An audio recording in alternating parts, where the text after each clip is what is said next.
Est-ce que vous aussi, ça vous arrive de parler tout seul chez vous? Moi, ça m'arrive tout le temps. Au lieu de penser dans ma tête, moi, je pense à voix haute. Mais vraiment, je pense que les voisins pensent qu'on habite à deux dans cette maison, voire à plusieurs. Parce que je suis pas tout seul dans ma tête. Et comme je parle tout seul chez moi, je me suis dit, autant vous le partager. Donc, il est temps de faire une introspection.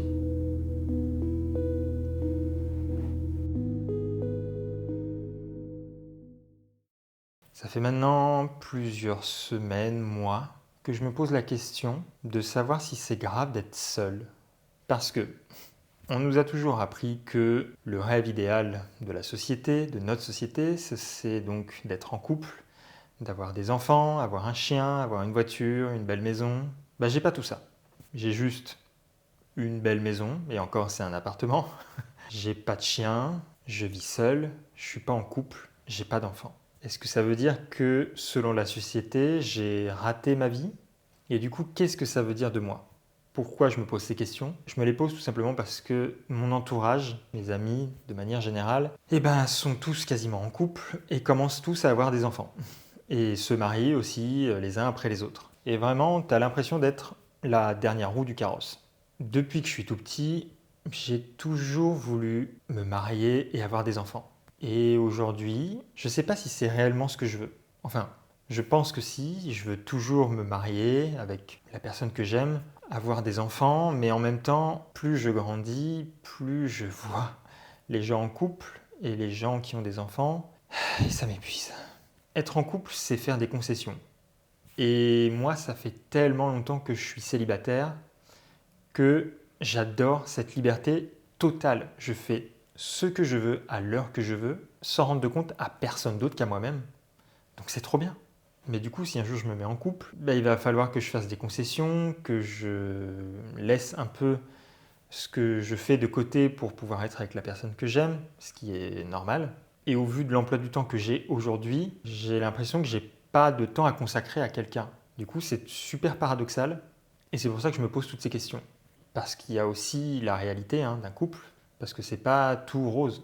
Parfois, il y a des couples qui se disputent pour un oui, pour un non, parce qu'ils ont des envies différentes, parce qu'il y a eu tromperie, parce qu'il y a eu ceci, cela. Il y a beaucoup de raisons à ça. Et généralement, quand je vois mes amis être en couple et voir les difficultés de leur couple, je me dis que ça me donne pas du tout envie d'être en couple.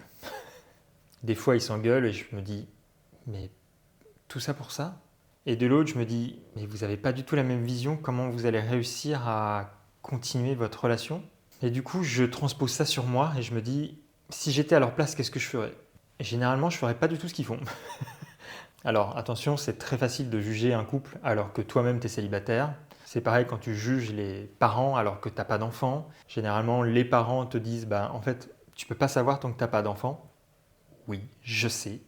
Mais quand je vois certains parents éduquer leurs enfants ou même se comporter avec leurs enfants, je me dis que j'ai pas envie de reproduire la même chose. Et comme j'ai, comment dire, une peur de l'échec de manière générale, j'ai pas envie d'échouer avec l'éducation de mes enfants. Du coup, je me pose plein de questions de me dire, est-ce que je veux des enfants? La réponse est oui. Mais est-ce que j'arriverai à les éduquer correctement? La réponse est j'en sais rien. Et c'est cette incertitude qui fait que je me pose la question de savoir si je veux des enfants ou pas. Parce que j'ai pas envie d'avoir un enfant pour échouer son éducation et pour qu'il soit tourne mal ou que je lui transmette des bagages émotionnels qui ne lui iront pas ou qui feront qu'il aura du mal à avancer dans la vie. Et du coup, je préfère limite pas avoir d'enfant que de lui transmettre de mauvaises choses.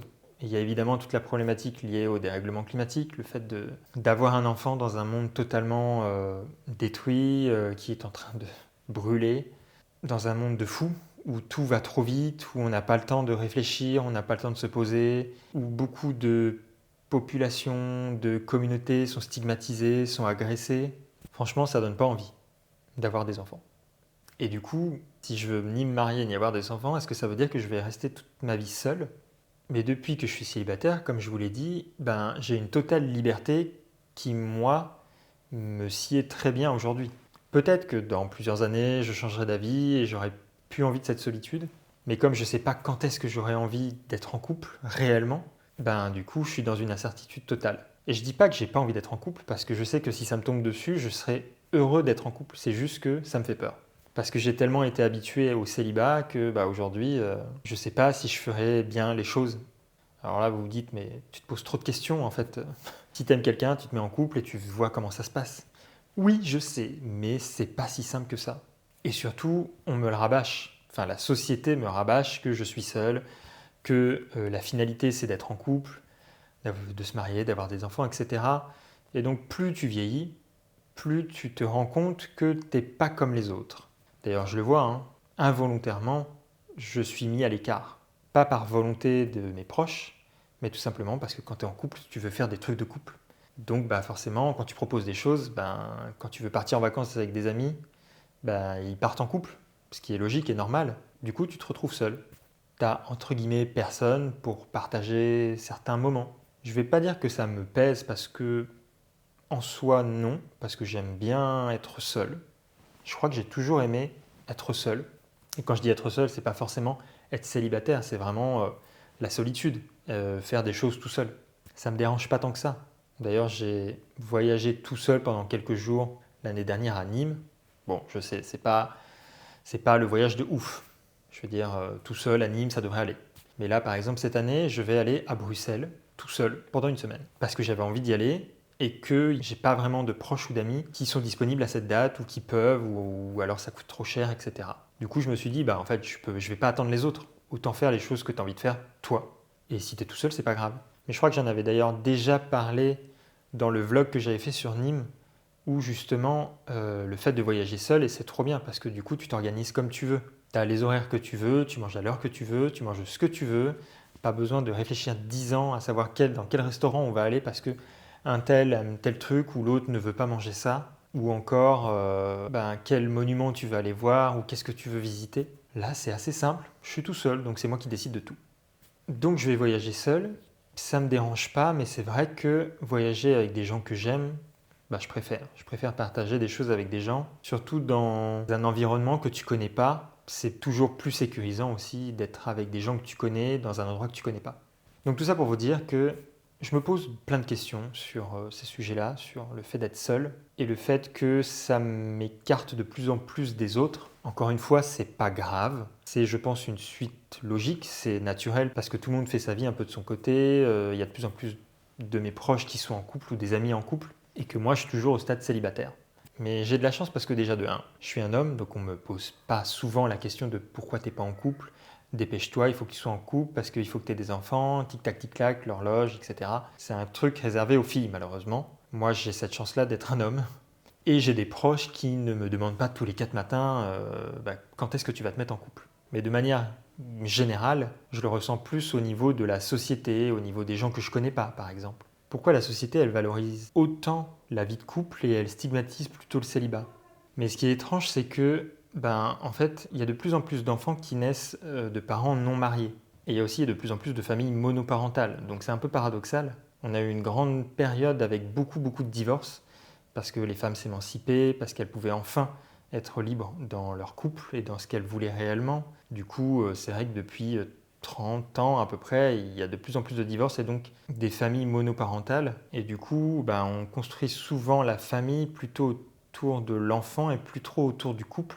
Mais je trouve qu'on a quand même encore cette institution du couple. Parce que vraiment, le mot institution, il est très fort pour bien marquer que le couple humain monogamique, qui est uni à vie, c'est pas vraiment un fait naturel. C'est d'ailleurs la raison pour laquelle il dysfonctionne de plus en plus dans les sociétés d'aujourd'hui, parce qu'on en fait finalement un fondement dans notre société. Et c'est pour ça qu'on voit de plus en plus de nouveaux modèles émerger, comme par exemple, comme je vous l'ai dit, les familles monoparentales, les couples libres, etc. Et du coup, d'un côté, je me sens pas vraiment dans la norme, parce que je suis seul, et d'un autre côté, je vois de plus en plus d'autres modèles et c'est cool parce que ça te permet de réfléchir à ce que tu veux réellement. Et je suis vraiment à cette période-là de je réfléchis à ce que je veux réellement. J'ai envie d'aimer quelqu'un, mais ça me laisse aussi le choix de plein d'autres options. Évidemment que j'adorerais rencontrer l'amour. C'est un des buts, je pense, de tout être humain, de trouver quelqu'un qui t'aime tel que tu es, qui va pas te juger, qui va te permettre d'avancer dans la vie et toi tu peux en faire autant, qui va te permettre de t'élever aussi et inversement. Je ne sais pas ce que vous en pensez, vous là. Dites-moi en commentaire si vous êtes vous aussi seul, qu'est-ce que vous ressentez, est-ce que vous avez l'impression d'être différent des autres parce que vous êtes célibataire ou pas en couple ou pas d'enfant? Est-ce que vous trouvez que la société nous met la pression sur le fait d'être en couple? On l'a vu avec le fameux réarmement démographique. Il faut faire des enfants. Qu'est-ce que c'est que cette connerie encore? Dites-moi aussi si ce sujet-là, il vous questionne. D'ailleurs, ça me fait penser aussi que je suis pas le seul à me poser la question parce que j'en parle des fois avec des amis et généralement avec des amis filles, enfin femmes. Et comme je le disais tout à l'heure, elles ont beaucoup plus cette pression-là que nous parce qu'elles ont toujours été, en tout cas pendant très longtemps, étaient totalement dévouées à la famille et au couple. Selon la société, elles étaient nées que pour ça. Et donc aujourd'hui, les femmes s'émancipent, elles font ce qu'elles veulent. Sauf que on a encore ce résidu de l'époque ancienne de oui mais tu vas devoir te marier, tu vas devoir avoir des enfants, t'es plus très jeune, il faut que tu aies des enfants rapidement. Et moi je vois beaucoup d'amies filles qui ont peur parce qu'elles ont passé la trentaine, elles sont toujours pas mariées, elles ont toujours pas d'enfants. Et à chaque fois je leur dis mais tu as le temps. Et à chaque fois elles me disent mais non, non, non, non, il faut vraiment que je me dépêche. Les filles vraiment, vous avez du courage. Parce que je me plains, mais au final, vous avez beaucoup plus de problèmes que nous à ce sujet-là. Et par pitié, laissez les femmes faire ce qu'elles veulent. Arrêtez de leur mettre la pression tout le temps, c'est chiant. J'ai remarqué que ces dernières années... Ah oui, pardon, je change totalement de sujet. J'ai remarqué que ces dernières années, j'avais beaucoup plus confiance en moi qu'il y a 5-10 ans. Je me dis c'est peut-être naturel parce que plus on vieillit, plus on a de l'expérience. Et du coup, plus on sait ce qu'on veut et ce qu'on veut pas. Mais c'est vrai que ces derniers temps, j'ai l'impression qu'il y a des facteurs externes que j'ai choisis qui m'ont permis d'avoir beaucoup plus confiance en moi. Je pense que l'un des gros événements qui a fait que j'ai acquis un peu plus de confiance en moi, c'est aussi le fait que j'ai accepté ma sexualité et mon orientation sexuelle aux yeux de tous. Aujourd'hui, quasiment tous mes proches, enfin, en tout cas, les gens savent que je suis bisexuel. Et c'est plus vraiment une question que je me pose. Alors qu'avant, comme je ne savais pas qui j'étais réellement, je pense que je manquais aussi de confiance en moi à cause de ça. Et le fait d'avoir accepté ce que je suis m'aide plus à m'accepter tout court et du coup avoir plus confiance en moi. Je ne sais pas si vous voyez ce que je veux dire. En tout cas, j'ai remarqué vraiment un changement plus significatif sur ma confiance en moi depuis que j'ai fait mon coming out. J'ai pas vraiment fait de coming out, tout simplement parce que je vois pas pourquoi moi je devrais faire un coming out alors que les hétérosexuels n'en font pas. J'ai vraiment fait une sorte d'annonce à mes parents, vite fait, à ma sœur et puis à quelques amis proches. Et sinon, j'en ai pas vraiment fait un sujet. Je voulais pas que ça devienne un sujet. Et je suis content parce que mes proches n'en font pas un sujet non plus. Je veux dire, ils m'en parlent pas tous les 4 matins, ils m'ont pas posé 40 000 questions parce que je pense qu'en fait c'est assez naturel et qu'ils acceptent quoi. Donc j'ai aussi encore une fois de la chance d'être entouré de gens tolérants.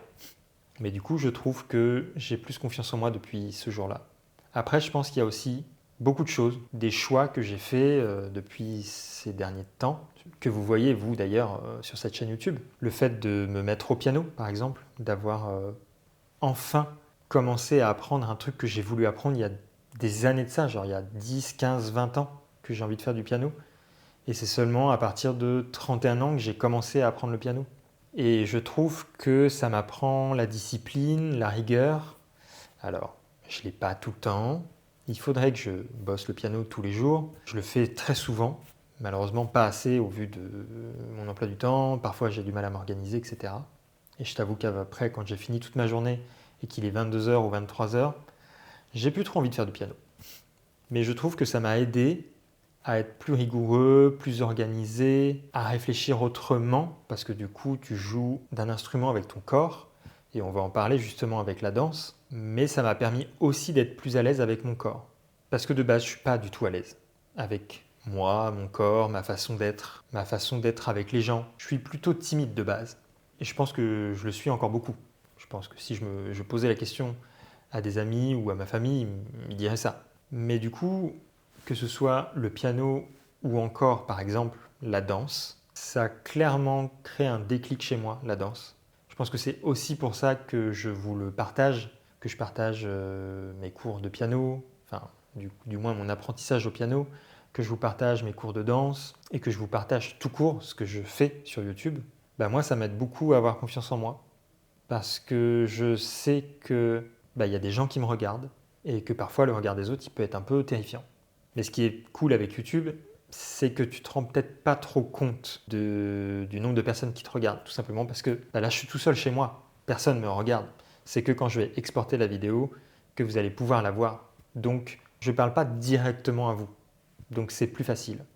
Mais je veux dire, il y a 5 ans, 10 ans, j'aurais jamais parlé de sujets tels que je le fais aujourd'hui, sur l'écologie, sur la sexualité ou encore sur des choses plus intimes. Ce pas des trucs dont je parle quand je parle avec un inconnu. Pourtant, certains d'entre vous, vous êtes des inconnus par rapport à moi, mais ça ne me dérange pas de le partager parce que je sais que partager des choses avec des gens, c'est toujours gratifiant, c'est toujours intéressant. C'est pour ça que moi je regarde beaucoup de podcasts où il y a des gens qui parlent de plein de choses. Parce que même moi, ça me permet de me poser des questions, d'avoir une réflexion différente de d'habitude. Et du coup, le fait d'avoir des réflexions différentes, ça me permet aussi de comprendre des choses sur moi et donc d'avoir plus confiance en moi. Et le fait aussi de se lancer dans plein de nouveaux projets que j'avais tellement envie de faire depuis des années et que enfin je me suis lancé, ça c'est un boost de confiance. Comme je vous l'ai dit, j'ai créé une chaîne YouTube alors que j'aurais jamais fait ça il y a 10 ans. Après, il y a 10 ans, j'avais pas vraiment cette envie-là, mais me montrer face aux gens, face à des gens que je ne connais pas, c'est un truc qui n'est pas forcément très facile.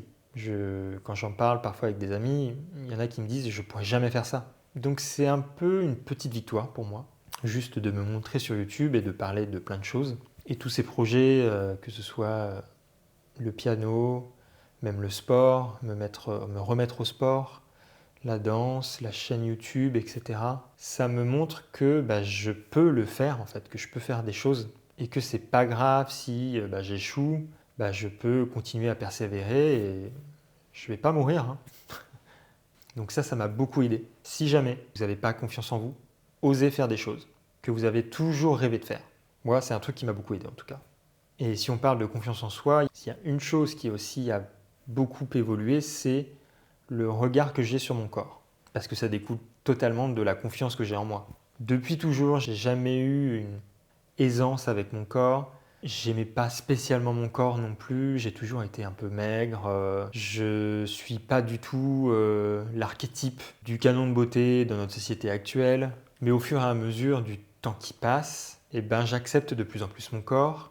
Mais ce qui m'a beaucoup aidé, c'est le fait de danser. Pareil, c'était un rêve de pouvoir danser, de faire ce que je fais, la danse de salon par exemple. Ça libère beaucoup de choses parce que tu t'exprimes autrement qu'avec des mots. Des fois, il y a des trucs que tu n'arrives pas à sortir avec des mots. Et je trouve que le faire avec tout son corps, c'est tellement plus simple.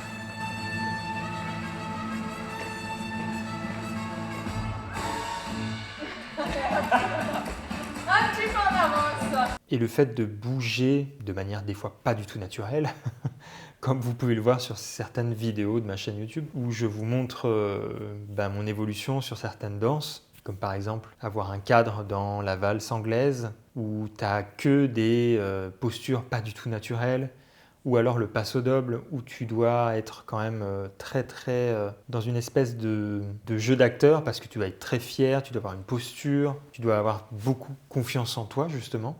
Et là, sur une nouvelle danse que j'ai commencé, qui est le cha-cha-cha, où tu as beaucoup de jeux de hanches. Comment vous dire? C'est pas naturel, j'ai l'air ridicule, mais au fur et à mesure que j'apprends, je me sens de moins en moins ridicule en dansant. Bon, déjà de un, parce que j'apprends la danse, donc forcément, c'est plus facile pour moi. Mais du coup, je me sens moins ridicule avec mon corps, en faisant des trucs qui pourraient être ridicules aux yeux des autres. Et comme je suis beaucoup moins exigeant, vu que je me vois de plus en plus dans le miroir, parce que forcément, en cours de danse, il y a des énormes miroirs devant nous, donc des fois je me vois. Et il y a aussi le regard de Natalia, ma prof, qui est très bienveillant et qui du coup me donne un boost de confiance. Quand elle me dit que je réussis à faire tel truc, qu'elle me dit que j'apprends vite. Là, sur le cha-cha, par exemple, elle me dit, mais en fait, là, je vais t'apprendre des mouvements intermédiaires tellement ça a l'air assez facile pour toi. Donc du coup, je suis content, il y a de la fierté, et tout ça, je le fais avec mon corps. Donc c'est clairement un énorme boost pour ma confiance en moi. Franchement, je pense que pour les gens qui n'ont pas confiance en eux, aller, je sais pas, faire de la danse ou faire du théâtre, je pense que ça doit beaucoup aider les gens, le théâtre. Parce que tu dois forcément parler devant des gens. Et franchement, moi, YouTube, c'est un peu mon cours de théâtre à moi. Parce que du coup, je parle devant des gens. Mais c'est pas parce que j'ai plus confiance en moi que j'ai totalement accepté mon corps. Certes, je suis beaucoup plus à l'aise. Il y a aussi plein de facteurs différents. Le fait que je danse qui fait que j'ai beaucoup plus d'aisance avec mon corps. Le fait que je fasse du renforcement musculaire fait que je me trouve aussi plus beau parce que j'ai un corps un peu plus dessiné, etc. Mais ça, c'est aussi lié au canon de beauté. Le fait d'être beaucoup plus musclé te rend forcément plus beau, selon la majorité des gens, ou en tout cas selon la société. Donc forcément, vu que je suis plus musclé, je me trouve plus beau. Je pense que c'est lié aussi à ça, à cette injonction sociale qui fait que bah, forcément, vu que tu es plus musclé, tu es forcément plus beau, en tout cas aux yeux de la société, etc. Et que du coup, ça me renvoie quelque chose de moi de plus positif. Il y a aussi un truc qui fait que j'accepte beaucoup plus mon corps et que je suis beaucoup plus confiant, c'est ma manière de m'habiller aussi. J'ai remarqué que plus les années passent, plus je porte enfin ce que je veux réellement. Parce qu'évidemment, les gens te jugent de manière générale, mais le premier truc qu'ils voient sur toi, c'est pas ta personnalité, c'est comment tu t'habilles. Enfin, en tout cas, c'est ton apparence physique. D'ailleurs, vous le voyez, je suis habillé comme un comptable, mais j'ose beaucoup plus de trucs qu'avant parce que j'ai moins de considération pour le regard des autres. En tout cas, pour ceux qui ne me connaissent pas. Et même dans les comportements, dans la manière d'être, toute ma vie, je me suis contrôlé sur ma façon d'être, sur comment je devais me comporter avec les gens, pour pas être trop, de manière générale, je pense, pour pas prendre trop de place, pour pas qu'on me remarque.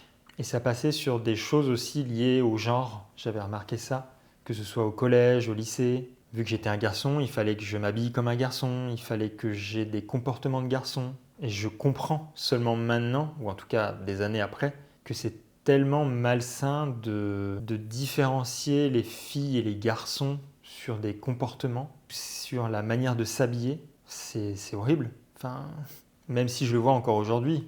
Enfin, par exemple, je fais des activités qui, selon les gens, est trop féminin. Par exemple, danser, pour certaines personnes, c'est un truc de fille.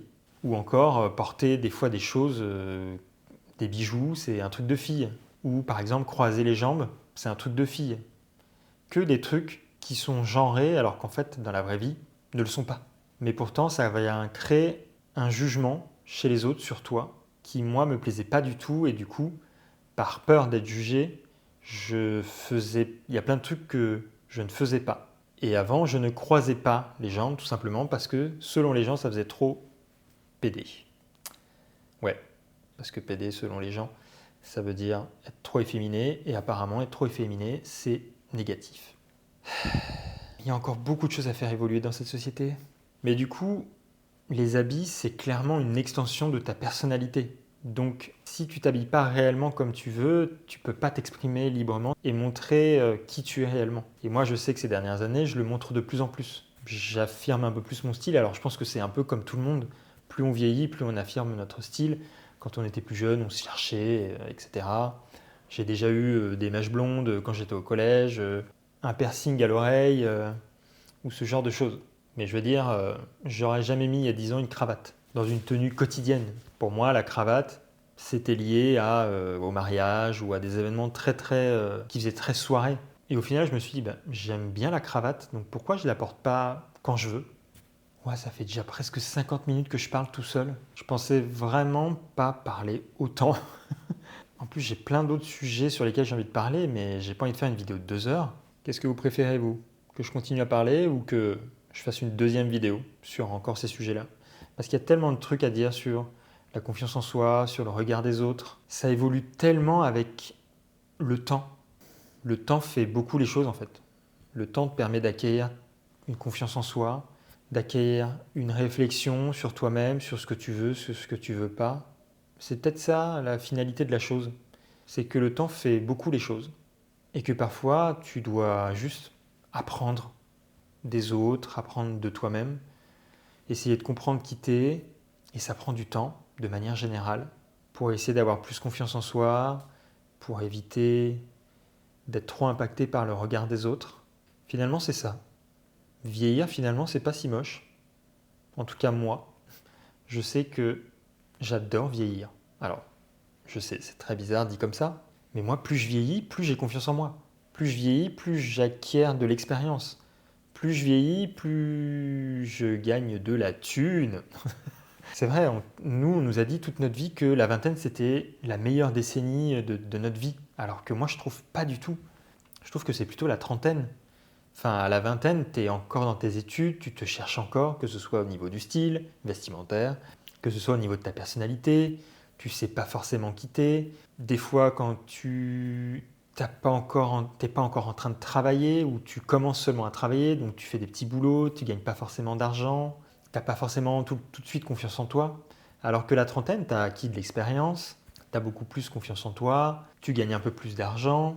Enfin, de manière générale, il y a des exceptions aussi. Mais pour moi, la trentaine, je pense que ça va être la meilleure décennie de ma vie. Et c'est aussi parce que je fais ce travail-là d'introspection sur moi-même, sur comment les autres me voient, est-ce que ça va m'impacter ou est-ce que j'ai envie que ça m'impacte. Parce qu'il y a aussi ça. Les gens peuvent bien juger, mais moi, du moment que ça ne m'atteint pas ou que ça ne m'impacte pas personnellement, bah, je m'en fous. Les gens peuvent juger s'ils veulent. J'en ai rien à foutre. C'est peut-être ça finalement la finalité de cette vidéo. Vous n'en avez rien à foutre du regard des autres. Le seul regard qui doit être important, c'est le regard de ceux qui vous aiment, réellement, pour ce que vous êtes. C'est tellement beau. C'est tellement beau et tellement philosophique. On dirait une phrase Pinterest. Je pense qu'on peut s'arrêter là-dessus, hein. Évidemment, j'ai encore plein de trucs à dire, donc je ferai ça peut-être dans une autre vidéo, où on fera une deuxième introspection, ensemble du coup. Donc j'espère que vous avez bien introspecté. Je crois que c'est pas français ce que je viens de dire, mais justement, on va inventer un mot dans cette vidéo pour dire que nous, on va s'introspecter. Voilà, je vais regarder si ça existe. Alors, introspecter. Je suis pas sûr. Ah, introspecter? Ah si, ça existe. Se livrer à l'introspection, à l'observation de ses états d'âme ou de conscience. C'est exactement ce qu'on fait, c'est parfait. Donc introspectez-vous. On dirait que je vous agresse. Introspection. Introspecter, c'est un retour à soi qui consiste à réfléchir psychiquement et consciemment en se posant certaines questions. Nous pourrions l'appeler également l'auto-réflexion. Cette réflexion intérieure permet une meilleure connaissance et compréhension de soi ainsi que son fonctionnement mental. C'est exactement ça. Parfait. On finit sur la définition même de l'introspection. Je crois qu'on peut s'arrêter là. Bisous!